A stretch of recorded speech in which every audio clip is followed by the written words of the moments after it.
Hi everyone, so welcome to second lecture of disaster management GS3। ठीक है, lecture 2। ठीक है, पहले लेक्चर के अंदर हमने बेसिक डेफिनेशन और कॉन्सेप्ट्स पढ़े थे, जिसमें हमने vulnerability, risk, hazard, risk reduction, risk factor, ये सारी चीज़ें बेसिक डिस्कस करी थी। ठीक है, so in today's lecture will be going ahead. ठीक है, और आज का जो कंटेंट रहेगा लेक्चर का, that would be firstly we'll understand the basic terminologies like risk assessment, risk reduction and factors increasing the vulnerability in risk. ठीक है, then we'll move to the concept of disaster.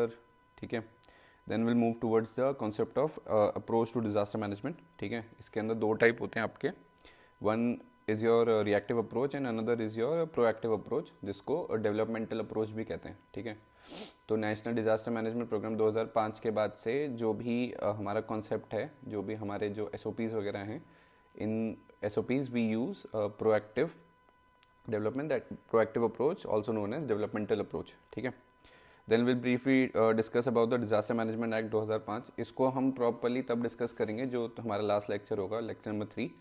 उसमें हम India से specific जितने भी हैं हमारे, उनके बारे में डिस्कस करेंगे। ठीक है, सो यहाँ पे ब्रीफ इंट्रोडक्शन होगा and in detail will discuss this in the next lecture, because आज के लेक्चर में हमारी कॉन्सेप्ट बिल्डिंग के साथ साथ जो इंटरनेशनल फ्रेमवर्क है उस पर हम ज़्यादा फोकस करेंगे। ठीक है, and the last topic for the day would be the international development of disaster management. तो इसमें अलग अलग टाइम फ्रेम पे अलग अलग चीज़ें हुई थी। ठीक है, जैसे 1990 से लेकर 2000 के बीच में आपका IDNDR कॉन्सेप्ट को यूज़ करा गया था। IDNDR stands for your international decade on natural disaster reduction. ठीक है, देन 2000 से 2010 तक आपका ISDRR था, that stands for international strategy for disaster risk reduction. ठीक है, देन 2005 से 2015 में ह्योगो फ्रेमवर्क था। ठीक है, इसके बीच में एक 1994 में योकोहामा भी आया था, योकोहामा फ्रेमवर्क 1994 योकोहामा स्ट्रैटेजी। ठीक है, ये भी था। And then we move toward the Sendai framework, जो 2015 से लेकर 2030 तक का हमारा डिजास्टर रिस्क रिडक्शन DRR के लिए हमने फ्रेमवर्क बनाया जिसका। ठीक है, so this will be the topic for the day. So let's start. First is your risk assessment. इसमें लिख लो, risk assessment comes down to the assessment of hazard, vulnerability and capacity from different angles and perspective. ठीक है, so basically risk assessment वही है, हमने जो last class में डिस्कस करा था फॉर्मूला, रिस्क को कैसे कैलकुलेट करोगे। Risk is vulnerability into hazard by capacity, right. तो यहाँ पे वही है, रिस्क असेसमेंट आपका जो तीन कॉन्सेप्ट पे डिपेंड है, that is hazard, vulnerability and capacity. So risk assessment comes down to assessment of hazard, vulnerability and capacity from different angles and perspective. ठीक है, अलग अलग सिचुएशन के बेसिस पे क्या कैसी चीज़ बिहेव करेगी, उसके लिए हमारा जो रिस्क असेसमेंट है दैट गेट्स डिफाइंड। ठीक है, now the another concept is risk reduction. ठीक है, जब आपने अगर रिस्क असेसमेंट कर लिया है तो उसमें जितना अगर असेसमेंट में रिस्क का फैक्टर बहुत ज़्यादा है तो आप उसको कम कैसे करोगे। ठीक है, तो फंडा वही है कि रिस्क असेसमेंट के बाद ही आप रिस्क रिडक्शन पे फोकस कर सकते हो। और जो हमारा जो ये फॉर्मूला है, इसे ड्राइव कर सकते हो कि रिस्क रिडक्शन आपका कब होगा, जब आपका हजार्ड रिडक्शन होगा, वल्नरेबिलिटी रिड्यूस होगी और कैपेसिटी बिल्डिंग इंप्रूव होगी या इंक्रीज होगी। ठीक है, उसी के बेसिस पे आपका रिस्क रिडक्शन हो सकता है, right. Now factors increasing the vulnerability in risk, इसमें लिख लो, सबसे पहला है आपका पॉपुलेशन इंक्रीज। ठीक है, जितनी ज़्यादा पॉपुलेशन होगी, जितना ज़्यादा पॉपुलेशन डेंसिटी होगी, उतना ज़्यादा रिस्क फैक्टर बढ़ जाता है। ठीक है, second is your degraded environment. ठीक है, हम कंटिन्यूस बेसिस पे डिफॉरेस्टेशन करते जा रहे हैं, CO2 लेवल, ग्लोबल वार्मिंग बढ़ रहा है, तो उसके बेसिस पे जो नेचुरल ब्लैंकेट हमें मिला हुआ है दैट गेट्स डिग्रेडेड, जो हमें हजार्ड और नेचुरल कैलामिटी से बचा सकता है, तो उनकी कैपेसिटी कम होती है। तो this is another factor which increases the vulnerability in risk. ठीक है, ठीक है, यहाँ पे मैंने कुछ लिखे हैं बट टोटल वी हैव 8। तो तीसरा लिख लो, अर्बनाइजेशन एंड इंडस्ट्रियलाइजेशन, अनप्लान्ड वे में जो होता है, जो जैसे अगर हम नॉर्दर्न साइड और माउंटेन्स में देख रहे हैं तो उत्तराखंड में हर कुछ ना कुछ टाइम पे, जैसे अभी हुआ था, टनल जो बन रही है वो कोलैप्स कर गई। देन वी हैव डैम्स जो ब्रेक हो जाते हैं because of the sudden glacier burst. ठीक है, तो all these things are happening and which increases the vulnerability. ठीक है, fourth is your increase number of urban poor. ठीक है, झोपड़पट्टी या जो स्लम्स एरियाज़ में, अर्बन एरियाज़ में जो स्लम है उसके अंदर जो पीपल रहते हैं, they are more prone to the risk and vulnerability, ठीक है. Then another is your gender inequality, ठीक है. जेंडर इनक्वालिटी के बेसिस पे भी आपके पास अगर बेसिक जो जेंडर बाइफिकेशन अगर ठीक ठाक नहीं है तो उसमें भी आपका वल्नरेबिलिटी इंक्रीज होती है, ठीक है. Then another is your war civil strike, ठीक है. जैसे अभी हम देख रहे हैं रशिया यूक्रेन कह लो या इसराइल हमास कह लो, तो वहाँ पे जितने भी बम्बार्डमेंट हो रहा है, जितना भी एग्रेसिव बिहेवियर हो रहा है, कहीं ना कहीं वो नेचुरल जो कैपेसिटी है, जो नेचुरल लैंडस्केप है, उसकी जो भी नेचुरल कैपेसिटी है to hold the risk and the hazard, वो डिक्रीज हो रही है, ठीक है. Another factor is lack of public awareness, मतलब बंदों को पता ही नहीं है कि भाई किस किस रीजंस की वजह से या किस किस एक्टिविटी की वजह से आपका जो फैक्टर्स वल्नरेबिलिटी है वो इंक्रीज हो रही है, डिक्रीज हो रही है. पीपल नॉट इवन अवेयर कि what is disaster management, what is the basic concept of disaster management, what they need to do in case of any natural calamity. So these things eventually increase the vulnerability, ठीक है. And the last point is neglect of developmental issues, ठीक है. मतलब कोई किसी भी तरीके का जो डेवलपमेंट होता है उसके पर्क्स भी होते हैं और कॉन्स भी होते हैं, ठीक है. तो अगर आप सिर्फ पर्क्स देख रहे हो और उसके जो नेगेटिव पॉइंट्स है उसको अवॉइड कर रहे हो तो कहीं ना कहीं वो लॉन्ग टर्म में इम्पैक्ट देता है, ठीक है.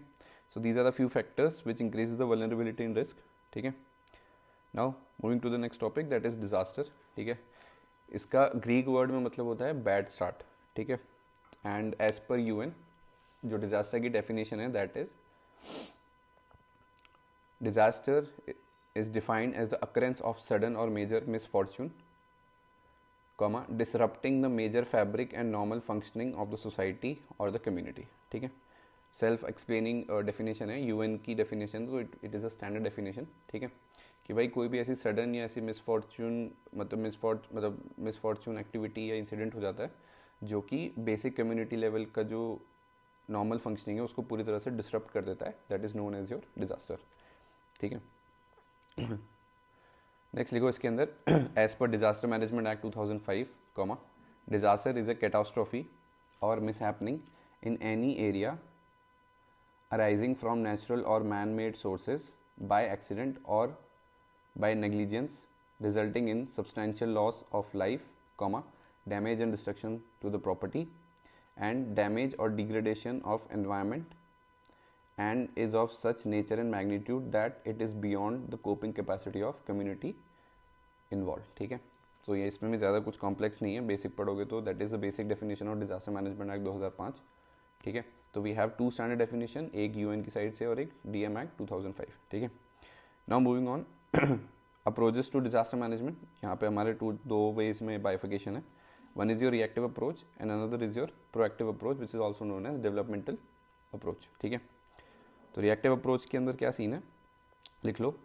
इन this we consider hazardous event as exemption event as planning is done for normal event और regular event and eventually we take action for the exceptional event only when it is already happened, ठीक है. तो इसमें जो preparedness होती है वो सिर्फ और सिर्फ नेचुरल इवेंट्स के लिए करी जाती है, और अगर कोई एक्सेप्शनल या out of the box event हो जाता है तो उसका जो एक्शन है, उसको कोप करने का या उसको एड्रेस करने का जो एक्शन है वो तभी लिया जाता है जब वो चीज़ ऑलरेडी हो जाती है, ठीक है. For example any part of the earth let's say is prepare to have, मतलब जहाँ पे बहुत ज़्यादा बारिश होने वाली है वो एक्सपेक्टेड है, बट बारिश के संग अगर लैंडस्लाइड हो गई तो उसके लिए कोई केस स्टडी नहीं है, उसके लिए कोई एसओपी नहीं है, ठीक है. तो पीपल आर अवेयर कि नेचुरल इवेंट में अगर ज़्यादा बारिश होती है तो क्या होता है या क्या करना चाहिए, बट अगर all of a sudden landslide होना स्टार्ट हो जाता है तो people government they don't even know what to do and how to act, ठीक है.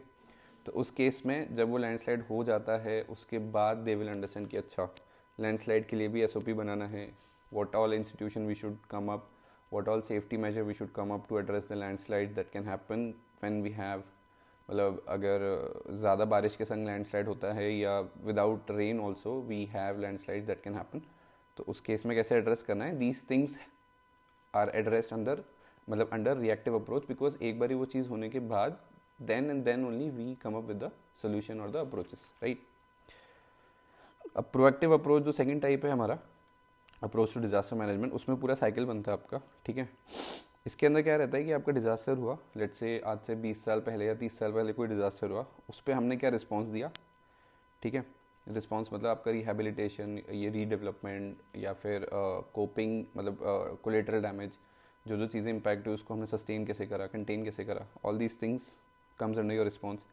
देन जब पोस्ट डिज़ास्टर हो गया, जैसे वॉल्केनिक इरप्शन हो गया, वहाँ पे लावा फूट के हर जगह फैल गया, उसके बाद जो हमारी रिकवरी होती है, लावा को हटाना, सड़कों को दोबारा बनाना, इलेक्ट्रिसिटी पोल्स को दोबारा बनाना, घरों को दोबारा बनाना, ठीक है, all these is covered under recovery, ठीक है। रिस्पॉन्स में बेसिकली एक चीज़ याद रखना, रिस्पॉन्स में आपका ये भी होता है कि rehabilitation of people to a safe place, ठीक है, ये भी आपका रिस्पॉन्स होता है, ठीक है। तो जब रिकवरी हुई, रिकवरी के बाद हम मिटिगेशन प्लान बनाते हैं कि अगर ऐसा इंसिडेंट दोबारा होता है फ्यूचर में तो हमारे पास क्या क्या प्लान है, क्या क्या टेक्नोलॉजी है, कैसे हम इस चीज़ को कोप करेंगे और कैसे वी मेक श्योर कि ये फ्यूचर में अगर हो तो हमारे पास मिनिमम इम्पैक्ट हो, मिनिमम हमारा डैमेज हो और मिनिमम लॉस ऑफ लाइफ हो, ठीक है।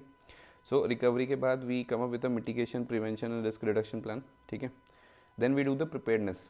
जैसे आज के टाइम पे जैसे सुनामी आई, ठीक है, अब सुनामी आ गई, डिस्ट्रक्शन हो गया, पूरा रिकवरी हो गई, ठीक है, वी लॉस द लाइफ।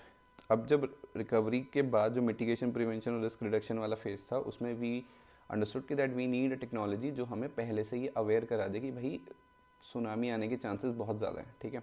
तो आज के टाइम पे हमें पता है कि जब रिचर स्केल में 7.5 के ऊपर कोई अर्थक्वेक आता है, ठीक है, और अगर उसका जो ओरिजिन है अगर ओशन में है तो we get a tsunami warning, मतलब अच्छे खासे टाइम के एडवांटेज पे भी हमें पहले ही पता लग जाता है कि भाई सुनामी वार्निंग आ चुका है, तो people can be move to a safe origin there, मतलब गवर्नमेंट के पास प्रॉपर टाइम होता है कि भाई वो सेफ्टी प्रिकॉशंस को अच्छे से इस्टेब्लिश कर सके।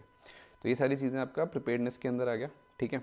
एंड इवेंचुअली वंस, मतलब जैसे इसमें मैंने टेक्नोलॉजी की बात करी है, ठीक है, तो हमें सुनामी अवेयरनेस पहले ही पता लग जाता है, सुनामी अलर्ट, तो उसके बेसिस पे गवर्नमेंट अपने सारे जो लोग हैं उनको मिटिगेट कर सकती है, या मतलब उनको माइग्रेट कर सकती है टू अ सेफ पोजीशन, ठीक है। प्रॉपर डिजास्टर मैनेजमेंट, एनडीआरएफ, जैसे इंडिया के केस में NDRF teams can be deployed, emergency cases के लिए you can have the navy, ठीक है। तो all these things comes under your pre disaster, ठीक है, सो दैट जब डिजास्टर हिट हो, ठीक है, when eventually the disaster happens, तो उस केस के अंदर we have the proper process and proper plan how to cope and how to address that situation, ठीक है। तो ये सारी चीज़ें आपके एक छोटे से साइकिल में आपके साथ है, इसको याद कर लेना, इट्स वेरी इजी। तो इस साइड आपका पूरा रिस्पॉन्स है, ठीक है, इस साइड आपका मिटिगेशन प्लान है, ठीक है। नाउ अब अगर आप देखो इसमें रिस्पॉन्स के अंदर you have warning, you have evacuation, relief and rehab, जो भी हमने डिस्कस करा कि इतने सारे तरीके से हम रिस्पॉन्स दे सकते हैं कि हम वार्निंग जनरेट कर दें फॉर द मासेस, ठीक है, हम इवैक्यूएशन प्लान कर सकते हैं लोगों का, हम उनको एडवांस में ही रिलीफ प्लान दे सकते हैं कि भाई ठीक है, those people who get stuck उनको पहले ही खाना, पानी, गर्म कपड़े, राशन, वो सब पहले दे दो, और रिहेबिलिटेशन भी हो सकता है, प्रॉपरली पहले यहाँ से मिटिगेट कर दो, ठीक है, दूसरी जगह, और जब when the area become safe and sound तो उनको वापस उनके ओरिजिनल प्लेस पे ले आओ, ठीक है। रिकवरी का क्या सीन है कि जो भी इम्पैक्टेड एरिया है, ठीक है, वहाँ पे people needs to be move back so that they can continue with the normal life style, ठीक है। और दूसरा ये है कि रिकवरी में you can build back and better, ठीक है, ये आपका 3B की तरह यूज़ कर, मतलब एक्रोनिम है, यूज़ कर सकते हो। सो इसमें लिख लो, this led to development of society, ठीक है, कि भाई आपने दोबारा से बनाया, ठीक है, दोबारा से पीपल रिहेबिलिटेशन करके उनको, लोगों को बसाया वापस, और अब की बार जो डेवलपमेंट हुई वो और भी बेटर तरीके से थी, सो दैट इन केस अगर फ्यूचर में मिस हैपनिंग होती है, कोई डिजास्टर होता है, तो that development, that technology that is use in the development phase can withstand that disaster, और at least reduces the impact of damage, ठीक है। इसमें लिख लो, present disaster management act 2005 has overall developmental approach to disaster management, comma, whereas before disaster management act 2005 our approach to disaster management was reactive approach, ठीक है। next you write disaster management as per disaster management act 2005, इसको थोड़ा लिख लो, ठीक है, तो ऐसे next में लिख लेना, disaster management as per disaster management act 2005, इसमें लिखो disaster management is an organization, planning and application of measures preparing for responding and recovery from disaster, full stop. It further says that along it further works with NPDM, ठीक है, NPDM, NPDM stands for National Policy on disaster management, ठीक है। So disaster management act, disaster management और NPDM, everything is interlink, ठीक है। Next देखो, as per the act and policy disaster management is continuous and integrated process of planning, organizing, coordinating and implementing measures for किस किस चीज़ों के लिए ये सारी चीज़ें ये करते हैं, प्लानिंग, कंटिन्यूस प्लानिंग और ऑर्गेनाइजिंग, कोऑर्डिनेशन किस किस चीज़ों के लिए होता है, वो होता है आपका प्रिवेंशन के लिए,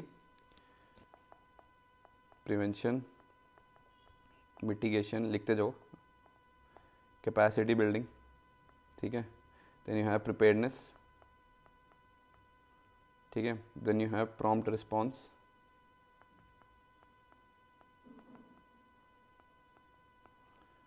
ठीक है, then you have assesses the severity और the damage, evacuation, relief, rescue, and last is your rehab and reconstruction, ठीक है। So all these things are interrelated,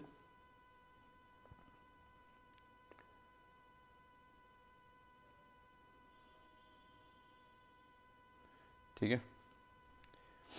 now moving to the next topic, that is international development of disaster management, ठीक है। अब यहाँ पे हमारे कुछ frameworks हैं, कुछ एग्रीमेंट्स हैं जो हुए थे, will discuss that. So the first one is your for framework 1992-2000, that is named as that is declared as IDNDR, ठीक है। That stands for your international decade on natural disaster reduction. इसमें लिखो, it has the goal of comprehensive national assessment of risk, mitigation of plans at national and local levels, ready access to local warning systems, ठीक है। next you write, in year 1994 Yokohama conference which led to the Yokohama strategy for safer world with the following goals, ठीक है। अब उसके goals क्या थे Yokohama strategy के, वो लिख लो, risk assessment, disaster prevention and preparedness, integration with development policy, capacity building, next is your effective early warning EWS, ठीक है। जैसे आप अभी जो सुनामी वाला हमने एग्जांपल डिस्कस करा, उसके अंदर जो सुनामी अलर्ट आता है that is your EWS, early warning system. Next point is your local participation, people needs to be make more aware, ठीक है।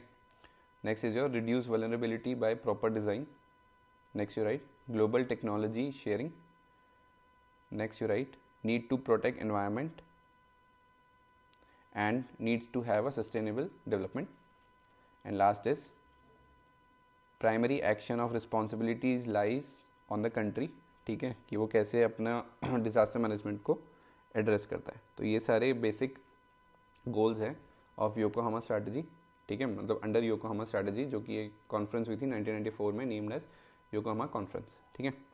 So second is from 2000 to 2010 it is known an ISDRR, international strategy for disaster risk reduction, ठीक है। सो इसमें लिखो, ISDRR was formulated with focus on risk management, hazard mitigation and sustainable development, ठीक है। Third is your Hyogo framework from 2005 to 2015. इसमें लिखो, Hyogo framework aims at disaster risk reduction by strengthening the institutions, DRR आ गया इसके अंदर, ठीक है, disaster risk reduction, this is your DRR, ठीक है। Next you write, Hyogo framework identifies, assess and monitor disaster risk and enhances EWS, ठीक है।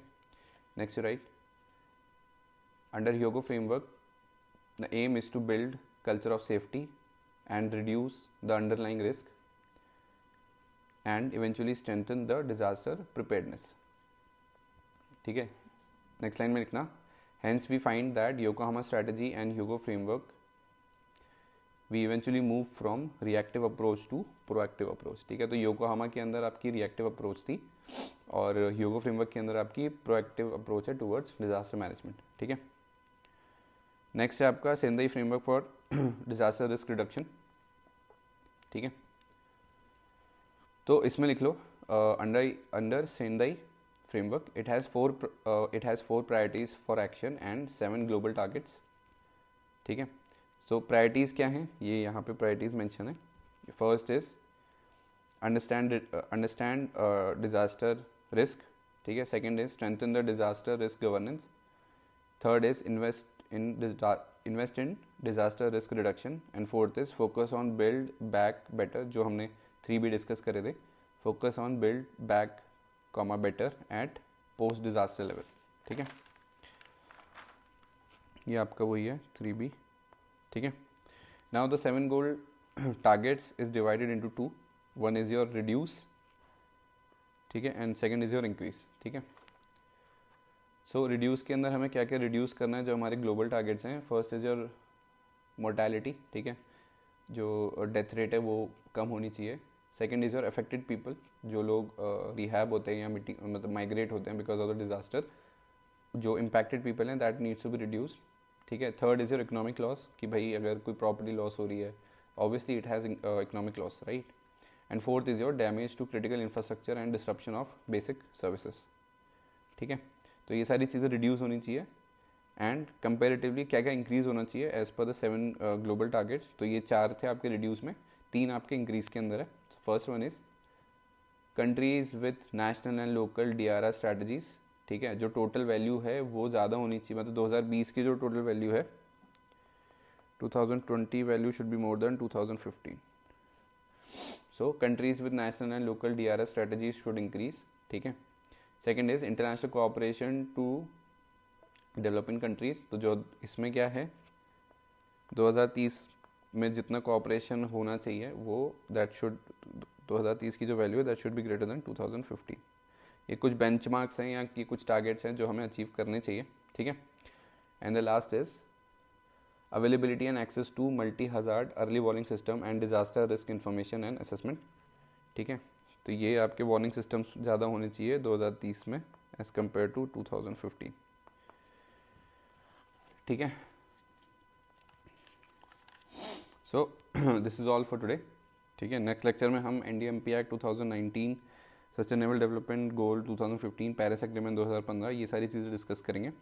Will also discuss about self sustainable development goals and Sendai framework, क्या interrelation है। ठीक है, will also discuss about the climate change and Sendai framework, then disaster management in India. ठीक है, basic concepts.